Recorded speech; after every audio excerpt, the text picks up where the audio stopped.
Let's mic आज का अखबार। नमस्कार, लेट्स माइक में आपका स्वागत है। आज का अखबार के साथ मैं राखी जैन। यहाँ हम देश दुनिया के सबसे बड़े और विश्वसनीय अखबारों से चुनते हैं वो रिपोर्ट्स जो सिर्फ खबर नहीं, आपकी समझ और सोच को गहराई देती हैं। द न्यूयॉर्क टाइम्स में प्रकाशित संपादकीय Trump said the policy would make Manhattan a ghost town, he was wrong. इसमें ये बताया गया है कि जिस कंडीशन प्राइसिंग नीति को लेकर डोनाल्ड ट्रंप समेत कई नेताओं ने डर और आशंकाएं जताई थी, वो हकीकत में सफल साबित हुई हैं। लेख के मुताबिक न्यूयॉर्क में मैनहट्टन के भीड़-भाड़ वाले इलाकों में गाड़ियों के प्रवेश पर शुल्क लगाने का फैसला शुरुआत में बेहद विवादित था। लोगों को लगा कि इससे कारोबार खत्म हो जाएगा और शहर भूतों का शहर बन जाएगा। लेकिन करीब 1 साल के अनुभव ने उल्टा ही साबित किया।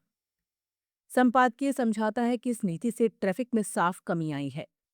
हजारों गाड़ियां रोज कम हुई हैं, जिससे सड़कें खाली हुई हैं और गाड़ियों की रफ्तार बढ़ी है। साथ ही पब्लिक ट्रांसपोर्ट का इस्तेमाल बढ़ गया है, जिससे शहर का ट्रांजिट सिस्टम मजबूत हुआ है। इससे न सिर्फ लोगों का समय बचा, बल्कि सड़क हादसों और शोर शराबे में भी कमी आई। यानी शहर पहले से ज्यादा सुरक्षित और शांत हुआ है। लेख ये भी बताता है कि जिन आशंकाओं के तहत कहा जा रहा था कि बिजनेस पर बुरा असर पड़ेगा, वो भी गलत निकली।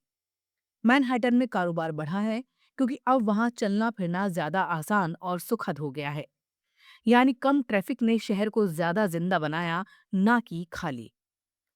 संपादकीय का बड़ा संदेश ये है कि अगर सरकार सही तरीके से काम करे तो लोगों की जिंदगी बेहतर बना सकती है।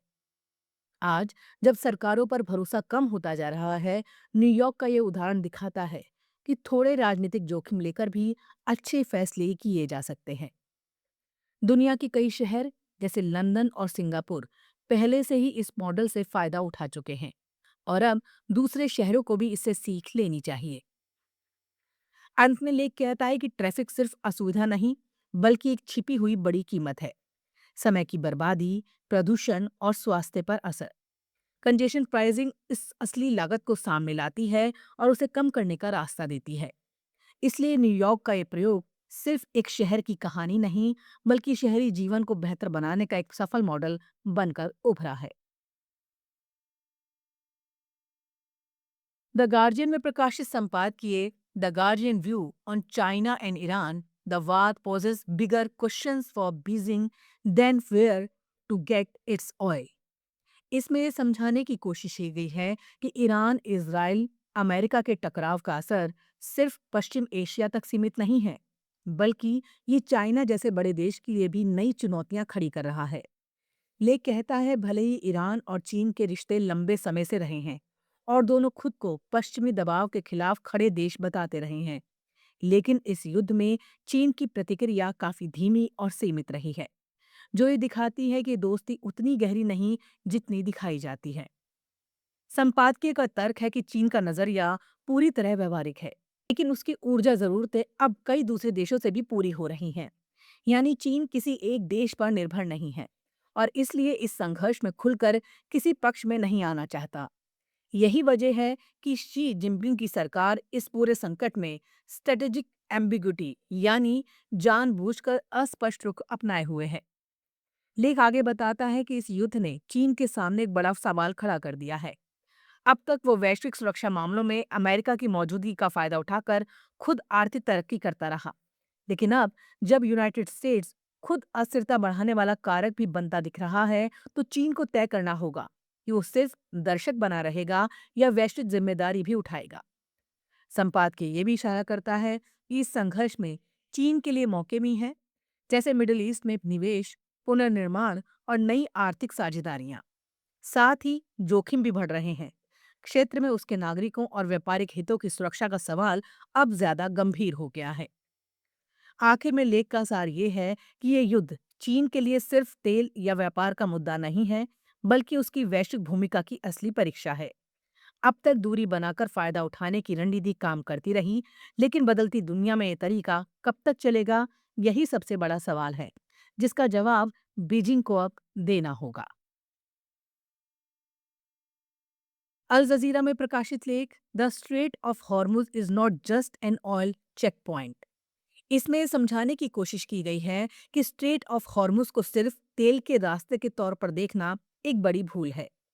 लेख कहता है कि दरअसल पूरी वैश्विक अर्थव्यवस्था की नस है। ऐसा रास्ता जहां रुकावट आने का मतलब सिर्फ ऊर्जा संकट नहीं, बल्कि पूरी दुनिया की सप्लाई चेन का ठप हो जाना है। लेख विस्तार से बताता है कि सक्रिय समुद्री रास्ते से सिर्फ तेल और गैस ही नहीं, बल्कि खाद बनाने के लिए जरूरी यूरिया, अमोनिया, धातुएं, सेमीकंडक्टर के लिए हीलियम और दवाओं व उद्योगों के लिए जरूरी पेट्रोकेमिकल्स भी गुजरते हैं। यानी अगर यहाँ रुकावट आती है तो खेती से लेकर फैक्ट्री और टेक्नोलॉजी तक सब पर असर पड़ता है। यही वजह है कि इसे ग्लोबल प्रोडक्शन का हार्ट वॉल्व कहा गया है। अगर ये बंद हुआ तो पूरी व्यवस्था चरमरा सकती है। लेख ये भी बताता है कि मौजूदा युद्ध में खतरा सिर्फ बमबारी का नहीं है, बल्कि एक फाइनेंशियल ब्लॉकेट भी बन गया है, जहां बीमा कंपनियों और बैंकों ने जोखिम के कारण इस रास्ते से व्यापार को लगभग रोक दिया। यानी भले ही समुद्र खुला हो, लेकिन जहाज चलाना संभव नहीं रह जाता। यही कारण है कि इसे कॉमर्स का कार्डियक अरेस्ट कहा गया है। इतिहास के उदाहरणों के जरिए लेख समझाता है कि सदियों से जो भी ताकत इस रास्ते को नियंत्रित करती रही, उसने वैश्विक व्यापार पर असर डाला। लेकिन आज का फर्क ये है कि दुनिया पहले से कहीं ज्यादा इस एक रास्ते पर निर्भर हो चुकी है। खासकर खाड़ी देशों की खाद्य सुरक्षा और वैश्विक सप्लाई चेन पूरी तरह इससे जुड़ी हुई है। आखिर में लेख का मूल संदेश साफ है। दुनिया ने लागत बचाने और आसान रास्ते के चक्कर में अपनी सप्लाई चेन को एक ही जगह पर केंद्रित कर दिया, जो अब एक बड़ी कमजोरी बन चुकी है। इसलिए अब जरूरत है कि स्ट्रेट ऑफ हॉर्मुज को सिर्फ एक क्षेत्रीय रास्ता नहीं, बल्कि वैश्विक महत्वपूर्ण इंफ्रास्ट्रक्चर मानकर उसकी सुरक्षा, विकल्प और बैकअप सिस्टम तैयार किए जाएं। वरना अगली बार जब ये रास्ता रुकेगा तो पूरी दुनिया उसकी कीमत चुकाएगी। डॉन में प्रकाशित संपादकीय टारगेटेड रिलीफ, इसमें बताया गया है कि बढ़ती तेल कीमतों के बीच गरीब लोगों को राहत देने के लिए सरकार का मोबाइल ऐप के जरिए टारगेटेड फ्यूल सब्सिडी देने का प्रस्ताव एक सही दिशा में कदम है। लेख समझाता है कि अभी तक आमतौर पर दी जाने वाली सब्सिडी का फायदा ज्यादा खपत करने वाले यानी अमीर वर्ग को ज्यादा मिलता है, जबकि दोपहिया और तिपहिया वाहन चलाने वाले गरीब और मध्यम वर्ग को इसका सीमित लाभ मिलता है। इसलिए अब जरूरत है कि सब्सिडी सीधे उसी वर्ग तक पहुंचे जिसे इसकी सबसे ज्यादा जरूरत है। संपादकीय का तर्क है कि मोबाइल ऐप आधारित सिस्टम, जिसमें digital voucher, real time tracking और आय के आधार पर पहचान से सुनिश्चित किया जा सकता है कि सरकारी पैसा सही लोगों तक पहुंचे। इससे न सिर्फ सामाजिक बराबरी बढ़ेगी, बल्कि सरकारी खजाने पर पड़ने वाला अनावश्यक बोझ भी कम होगा। लेख ये भी कहता है कि हर बेवजह खर्च किया गया रुपया स्वास्थ्य और शिक्षा जैसे जरूरी क्षेत्रों से संसाधन छीन लेता है। संदर्भ के तौर पर लेख वैश्विक हालात की ओर इशारा करता है, खासतौर पर स्ट्रेट ऑफ हॉर्मुज में तनाव और यूनाइटेड स्टेट ईरान के बीच टकराव के कारण तेल की कीमतों में लगातार उतार चढ़ाव हो रहा है। इसका सीधा असर पाकिस्तान जैसी अर्थव्यवस्थाओं पर पड़ता है, जहां पहले ही भारी रकम खर्च करके पेट्रोल डीजल के दाम स्थिर रखने की कोशिश की जा रही है। आखिर में संपादकीय का साफ संदेश है कि इस पाकिस्तान सरकार को लोक लुभावन फैसलों से बचना चाहिए और ऐसी नीतियां अपनानी चाहिए जो सही मायनों में जरूरतमंद लोगों को राहत दें। यानी सब्सिडी सबको नहीं, बल्कि जरूरतमंद को मिले। तभी आर्थिक संतुलन भी बना रहेगा और सामाजिक न्याय भी सुनिश्चित होगा। आज का अखबार में फिलहाल इतना ही। देखते रहिए, सुनते रहिए लेट्स माइक। नमस्कार। आप सुन रहे थे let's mic more than radio. Follow कीजिए हमें हमारे सोशल मीडिया प्लेटफॉर्म्स पर। It's time for news. It's time for more than radio. Presenting the first radio news app, Let's Mic.